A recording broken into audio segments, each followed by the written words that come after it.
El treball és un dret de tots els individus, però també és la base del futur de la nostra gent i el nostre país.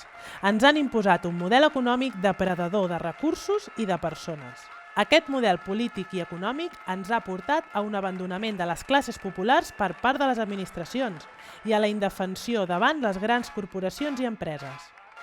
Si a això li sumem un model econòmic basat en la deslocalització i bàsicament orientat al sector serveis i turisme, ens trobem ara per ara davant d'una crisi sistèmica amb manca de propostes de futur, amb conseqüències agressives al territori i que només ofereix precarietat laboral i pobresa a llarg termini.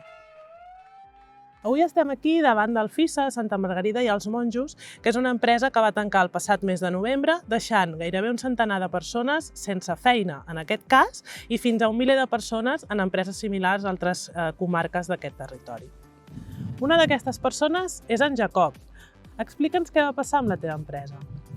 Al novembre del 2019 van començar amb els ERTEs per tema producció, productius i rinyes entre el nostre president, el nostre grup, amb el client majoritari que era Renault i Nissan.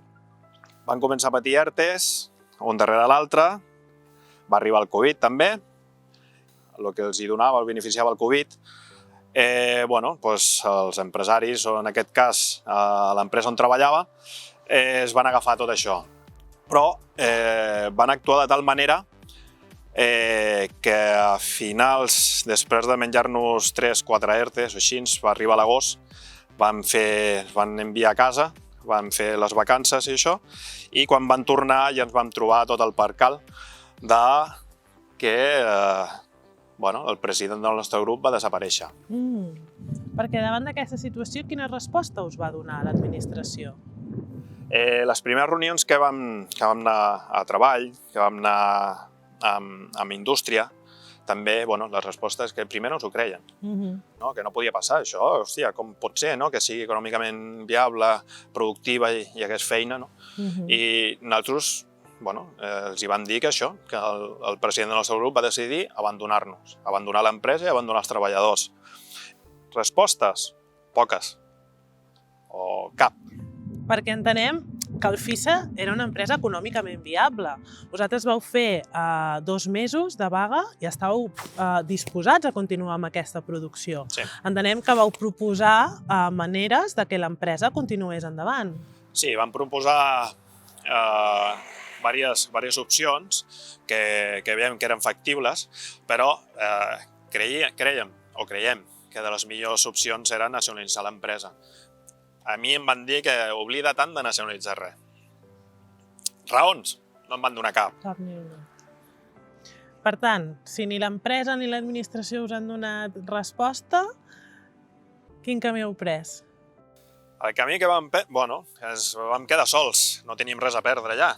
Evidentment, vam fer moltes assemblees amb els companys dintre de la Nou i, evidentment, van tirar pel dret i vam tirar fer una vaga indefinida perquè algú ens donés alguna solució i mentre estiguéssim aquí dintre, dintre de la Nou no sortiria absolutament res. Van començar a contactar amb gent que estava molt interessada en la nostra causa. Van coincidir en aquell temps amb companys i companyes de la gent de Sant Govany que estaven patint les conseqüències també dels EREs, de la gent de Boix, i ens recolzaven uns als altres, que és la part positiva, aquesta solidaritat entre la classe treballadora. Sí, perquè això és el que veiem, que quan no hi ha respostes i solucions, doncs la unitat popular és el que acaba donant força. Clar, és la unitat popular que ens fa agafar forces, la solidaritat, empatitzar amb els companys que estan pagant les conseqüències. Sempre paguem el plat els mateixos, que rebem les hòsties d'un costat i d'un altre. Exacte. Després de reunions i diversos contactes amb un polític, amb un altre polític i tal i pasqual,